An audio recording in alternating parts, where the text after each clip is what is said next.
我發覺呢個世界唔係咁喎，即係對人要善良冇啊，唔會有人對你善良，誠實冇啊，唔需要誠實嘅，勤力冇用嘅，你幾勤力都俾人笑。即係細個學嘅一啲人生最好嘅本質，你個社會度你好似睇唔到嘅，亦都冇人咁對你，係嘛？咁但係嗰陣時我仔啱啱出世，我成日抱住我個仔，你好唔好意思同佢講冇嘅，你慳啲啊，呢個世界地獄嚟嘅，即係上網嗰啲全部都係想你死嘅，係嘛？嗰陣時我望住我個仔咧。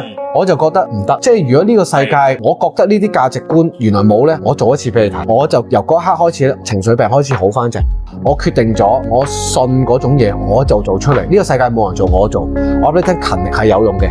我就好勤力去做，呢個世界善良係有用嘅。人哋你對我點都，我都要對身邊嘅人善良。